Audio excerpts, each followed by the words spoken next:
Hi everybody, this is Jen from Frugal Upstate, and I am trying something new today. I decided I was going to take questions on the blog and on Facebook and do a video response because, honestly, it's easier to talk than to type.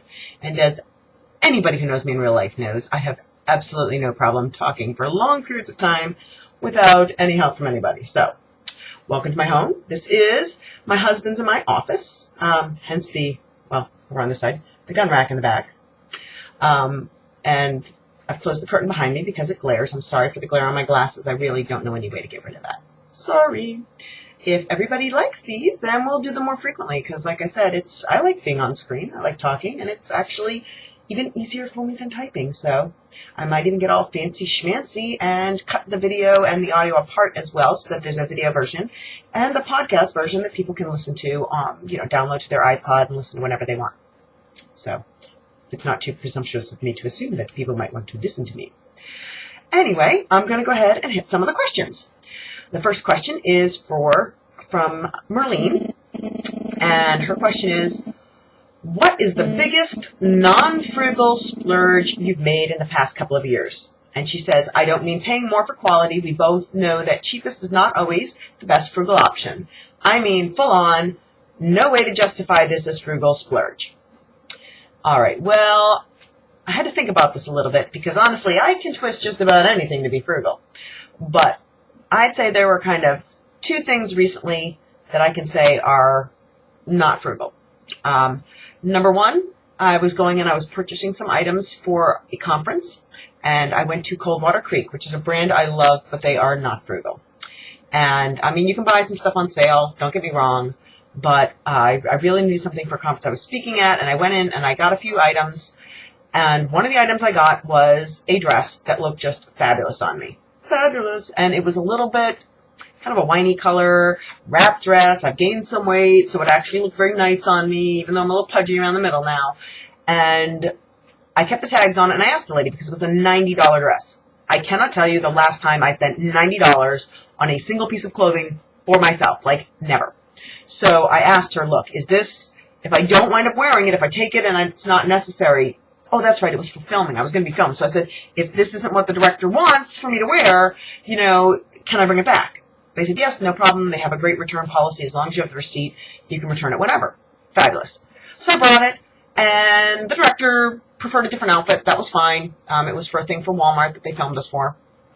And I got back, and I just couldn't give back the dress. It looks so good on me. I still haven't worn it. It's still got the tags on it, but it's the kind of thing that's very classic, and I can wear it for a long time, and I just can't bring it back. So that's a lot of money to spend on a dress. A lot.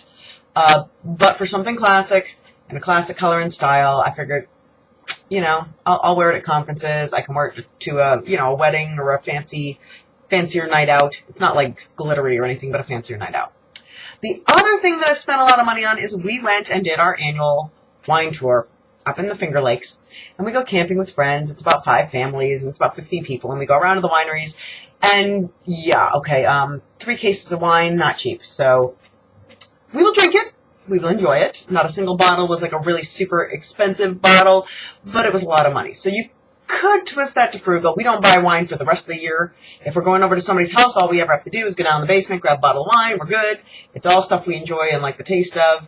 But yeah, Merlene, I don't think I can really say that's frugal. So, great. Okay, let's go on to the next question, which is from Amarilyn, who is a longtime reader. And she said a lot. She had a very nice comment. But she said, what is the best frugal tip you ever received that impacted your family's life and helps you to be a work-from-home mom? No one who stays home from an outside job doesn't do work. In fact, it's probably a lot harder work, in my opinion. The best frugal tip. I think that one thing is just cooking from scratch, and I talk about that a lot. But I think realizing what the differential was between buying prepackaged and buying, pre-made stuff or eating out and what you can cook for home. I read that in the Tightwad Gazette and in other places, and that was really good. I think the other tip, and it really wasn't a frugal living tip, and I know I've mentioned it on the blog, but it might be new for some of you. A major I worked with in the Army, he was the S3, he was the operations guy for our battalion. and I was a lieutenant, and I remember, they would mentor us and tell us things. And I remember him saying one time, no matter what problem you have, you've got to think of a triangle. And it can be, and on one point is quick, and on one point is cheap, and on one point is easy. And you can only ever get 2 of the 3 points. So if it's cheap and quick, it's not going to be easy. If it's cheap and easy, it's probably not going to be quick. If it's easy and quick, it's probably not going to be cheap. So it sounds goofy, but knowing that little triangle has made me realize, you know what? You always have, there's give and take. So you might do one thing because it's frugal, but you have to realize that's going to take you more time. And in each situation, you have to look at it and say, at this point in my life, at this point with my goals, which is more important to me? What do I have more of, money or time or effort? I cook at home and do certain tasks at home because I am home and therefore I have the time. I've used the classic example before. My mother is an RN. She works and she does home health care. And she said in her case, she can go and do a case, stop by somebody's house, give them their shots, do a home care case, and make enough money to pay for somebody to clean her house for a month. And she hates house cleaning, and she enjoys being a nurse. And so for her, yeah, she could clean her own house and save money, but she'd rather spend the time earning the extra money than spend the time cleaning the house. Does that make any sense? So that's kind of my most tip. And I know that's not like a actionable one thing you can do. It's more like a philosophy in life. If you guys enjoyed this, make comments, leave more questions, and I'll do it more often. It's kind of fun. So take care.